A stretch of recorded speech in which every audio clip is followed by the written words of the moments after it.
All right, section 11.3, valence bond theory, hybrid orbitals and bonding. This is going to get into some seemingly like abstract stuff all about bonding, but bear with me. I think we'll be all right. So first of all, valence bond theory is that a covalent bond forms from an overlap in valence orbitals. So those valence electrons, where are they? Generally, we talk about valence electrons being in the s orbital or the p orbital. As two atoms approach each other closely, the potential energy decreases until it reaches a minimum energy, which determines the bond length. Both electrons occupy the overlap area and must be spin paired. Okay. Usually, the atom orbitals are both half filled, and one electron must reverse its spin. Sometimes a filled orbital on one atom overlaps with an empty orbital on another atom to form a coordinate covalent bond. The shape of a molecule is determined by the geometry of the overlapping orbitals. Okay, so here what we got is a look at HCl. Now, hydrogen has its valence electron in the s orbital, and chlorine has an unpaired valence electron in the p orbital. Valence bond theory works really well for this type of molecule because hydrogen is half filled and chlorine, well, it has 7 electrons, and so it's basically, it only needs one more electron in order to be filled. The predicted result is a completely linear molecule. So here's the nucleus of hydrogen and here's the nucleus of chlorine. With increased electron density, it's along its internuclear axis, so this line that I've just drawn. So HCl is a linear molecule. So this theory applies really well. Now, hypothetical atomic orbital overlap in H₂O. So again, hydrogen has 1 electron in the s orbital, and oxygen, well, oxygen has a total of 2 electrons that are unpaired in the p orbitals. And so we end up with something that looks like this. Now, the predicted result would be that the bond angle here is 90 degrees. And this is 90 degrees as well with these lone pairs, LP, lone pairs of electrons, LP, lone pairs of electrons. It's a 90-degree bond angle. But what is actually observed is that it's 105-degree bond angle. So it works and it comes up with a good theory for what this looks like, but in application, it does leave a little bit out.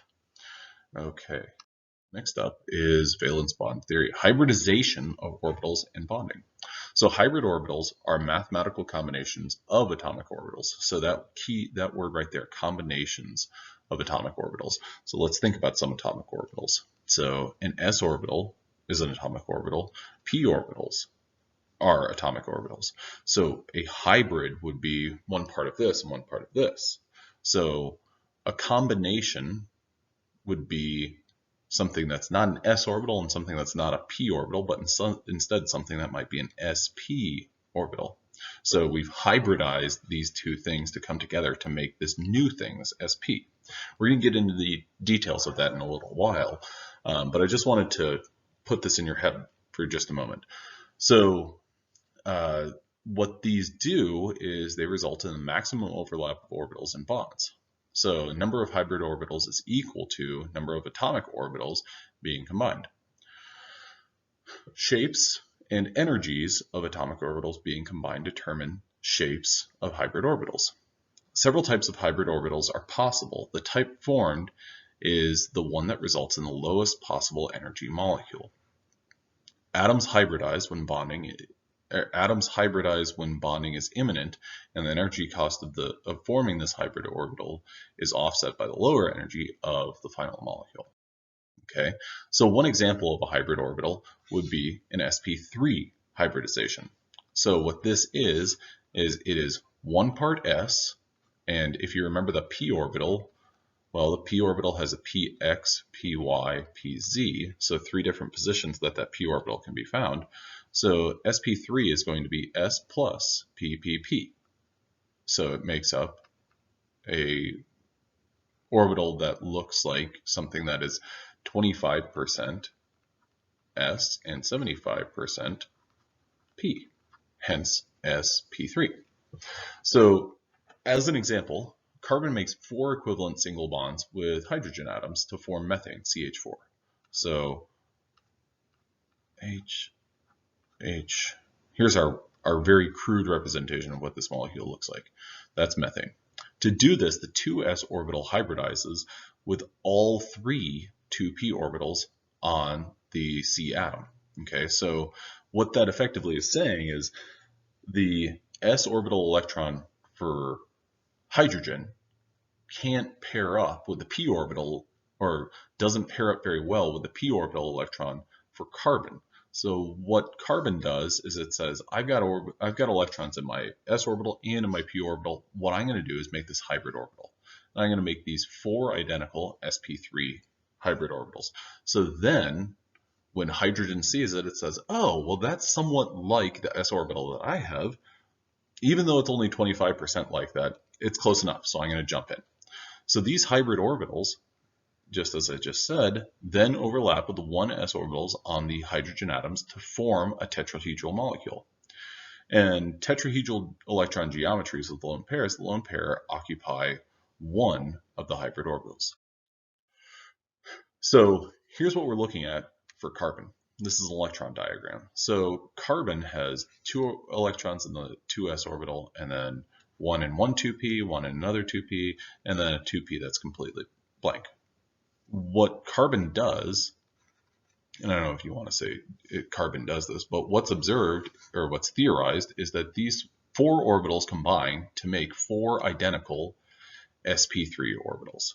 So rather than one s orbital, 1, 2, 3 p orbitals, they're added up and split into 4 different groups, making our sp3 hybrid orbitals.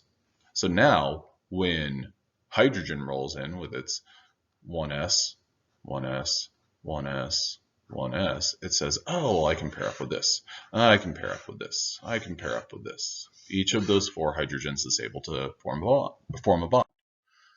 Okay, so another visual of that is, here's what a s orbital, here's what our 3p orbitals look like.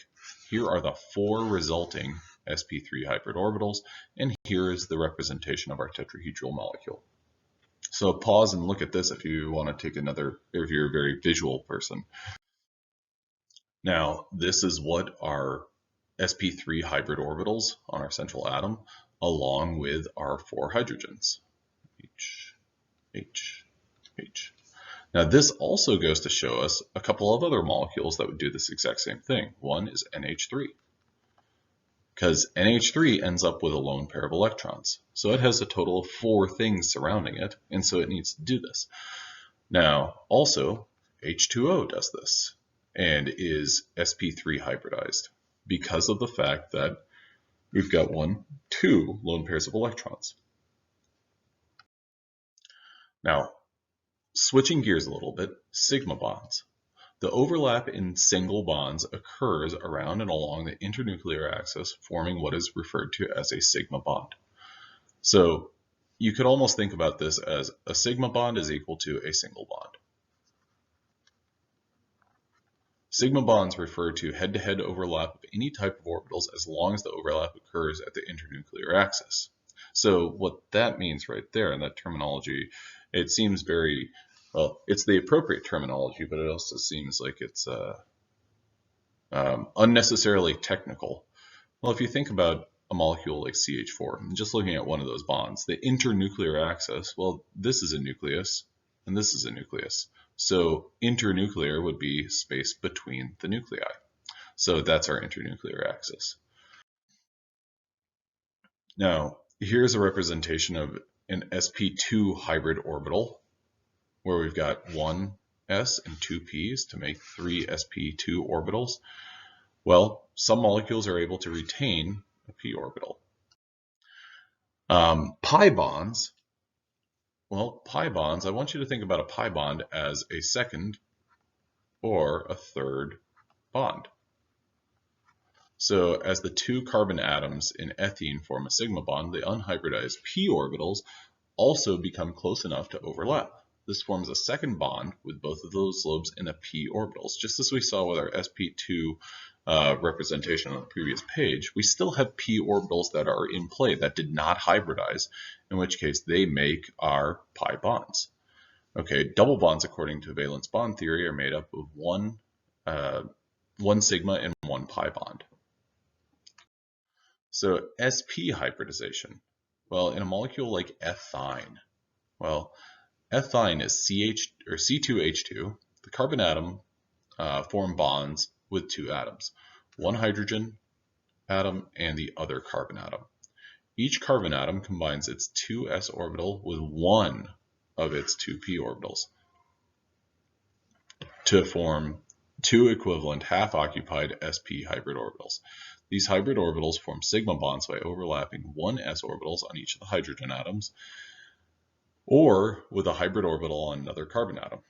The two unhybridized p orbitals are oriented at right angles along the internuclear axis to each other. So what that looks like in terms of formation of an sp hybrid orbital, it's one s and one p. You have two p orbitals that are left over, but what results is you get two sp hybrid orbitals and then two free p orbitals. Pi bonding and our sp hybridization. As the two carbon atoms in ethine approach each other, the overlap between sp hybrid orbitals forms a sigma bond along the x-axis. At the same time, the unhybridized p orbitals become close enough to overlap and form a pi bond.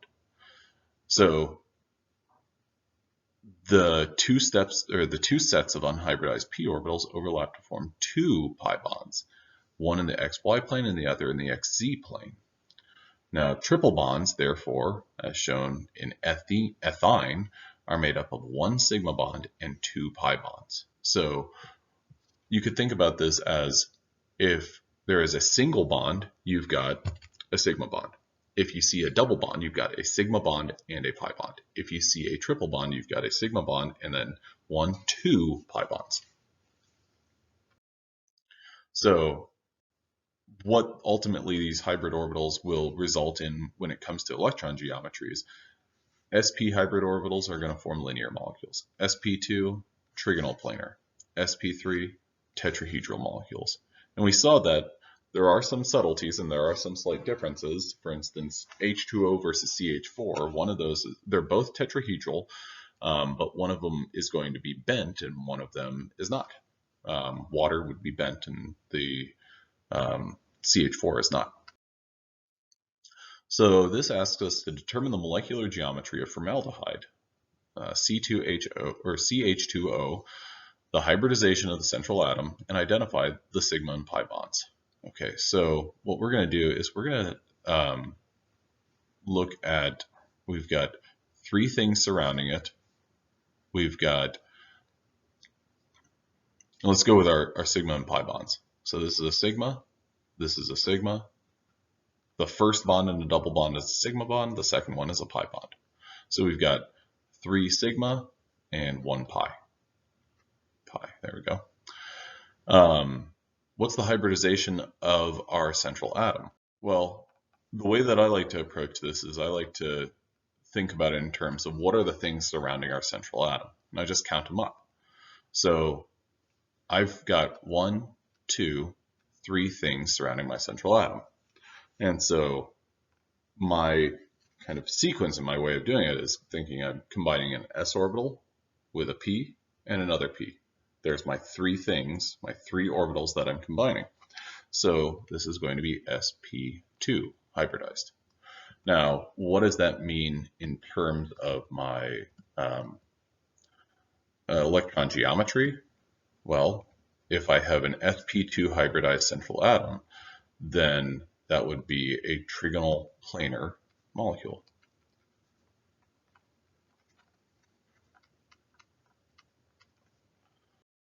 All right, determine the total number of sigma and pi bonds in the following molecule, which is the pain reliever acetylsalicylic acid, C9H8O4.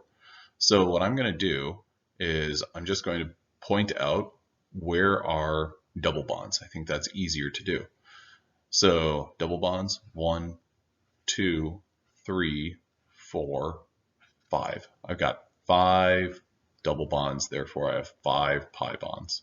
Now, if any one of these were a triple bond, that would mean that I have 2 pi bonds within that triple bond. Okay, so now what I'm going to do is, one thing I know is I know that I have at least 5 sigma bonds, but what I'm going to do now is I'm just going to draw a line through all of my single bonds and count those up. 1, 2, 3, 4, 5, 6, 7, 8, 9, 10, 11, 12, 13, 14, 15. So I've got 15